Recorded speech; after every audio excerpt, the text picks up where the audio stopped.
un tema que definitivamente está causando asombro en todo el mundo.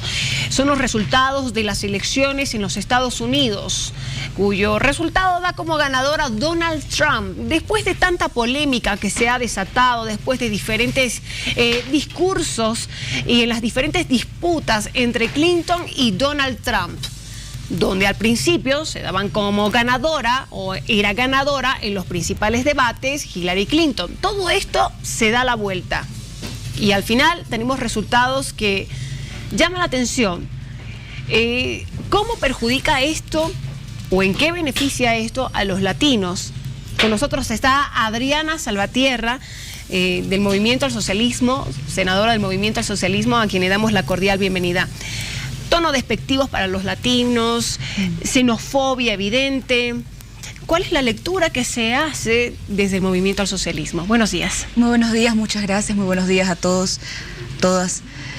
A ver, lo primero yo creo que hay que entender que más allá de que quienes gobernaron Estados Unidos, o sea, Estados Unidos durante su historia ha tenido cerca de 44 presidentes, de los cuales 38 han sido entre demócratas y republicanos.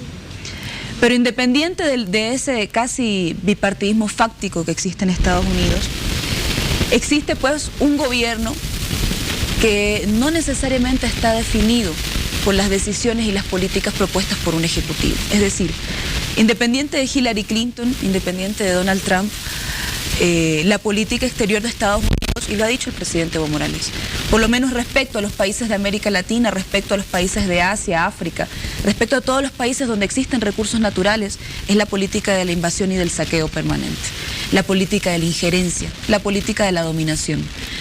Y creemos nosotros que eso no está determinado por la figura que encabece Hillary Clinton o Donald Trump. Eso está definido por un cuerpo de transnacionales, de poderes fácticos, de poder militar, que gobierna finalmente en Estados Unidos.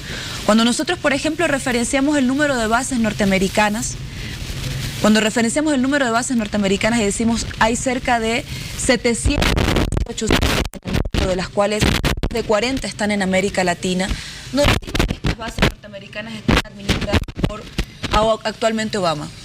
Es por el Departamento de Estado norteamericano, es porque hay un presupuesto destinado para una militarización de la política exterior. Y esta política exterior, reitero, está definida independiente del candidato a la presidencia. Senadora, ¿cómo es la relación que tiene nuestro país con el país del norte? En este momento no existe una relación ni fluida, tenemos consulados en algunos estados, en este momento tenemos un encargado de negocios que es el señor Peter Brennan. Sin embargo, nosotros por lo menos hemos sentido, y no en este tiempo, hemos sentido que la diferencia finalmente ha residido en Bolivia. La relación entre Estados Unidos y Bolivia siempre ha sido una relación de dominación respecto al imperio, porque es un imperio.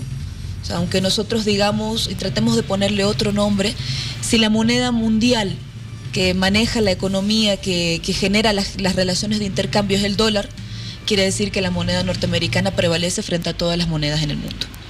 Si el idioma, por ejemplo, que sirve para comunicarnos entre personas que no tenemos una misma lengua, finalmente es el inglés, entonces estamos hablando de una cultura dominante.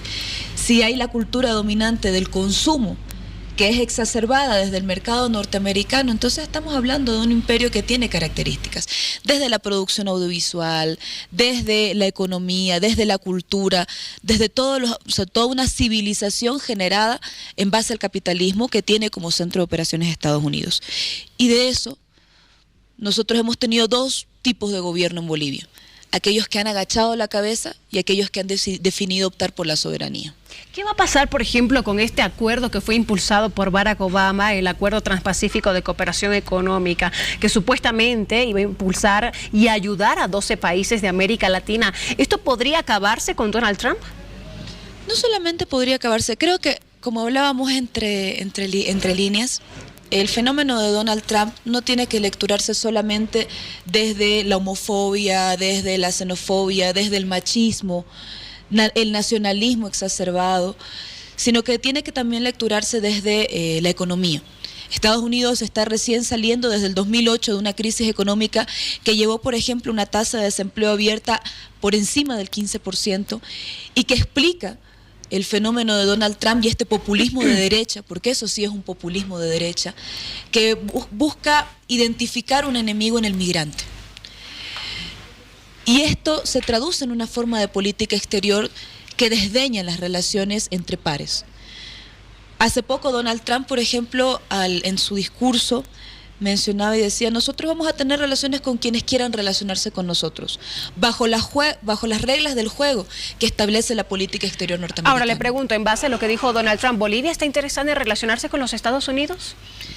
Nosotros tenemos un interés de relacionarnos con todos los países, pero fundamentalmente, tal cual lo ha manifestado en diferentes intervenciones el presidente Evo, respetando nuestra soberanía, respetando el uso que nosotros hacemos de nuestros recursos naturales y fundamentalmente defendiendo los derechos humanos no solamente de los bolivianos, sino también de América Latina. Y en este momento nosotros observamos que hay un comportamiento de Estados Unidos que es una línea consecutiva de intervenciones, de invasiones, de cuestionar supuestamente democracias, cuando Estados Unidos en este momento no es el ejemplo más claro de democracia. ¿Tenemos tratados o acuerdos con el país del norte, senadora? Por ejemplo, cuando entró el presidente Evo Morales estaba, y antes de que entre incluso el 2005, rechazamos nosotros el ALCA. Hoy día se está abriendo, por ejemplo, la Alianza Pacífico con un conjunto de países entre los cuales participa Costa Rica, México, Colombia, Perú, Chile, o sea, países que están abiertamente en un relacionamiento político con Estados Unidos de sometimiento. Yo en este momento, por ejemplo, desconozco el porcentaje que significa para nuestras exportaciones Estados Unidos como un mercado. Probablemente nosotros más bien recibimos mayores importaciones.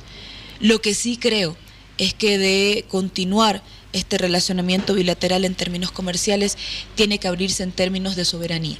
Y tiene que abrirse en términos que fundamentalmente protejan la industria nacional y no busquen generar condiciones de libre mercado que atenten contra nuestra propia industria. Para finalizar, hay mucha gente que se pregunta, ¿será fácil ahora que Donald Trump estará en la presidencia de los Estados Unidos, el poder sacar una visa, el boliviano que se encuentra trabajando en los Estados Unidos, obtener una residencia? ¿Será más fácil, más complicado?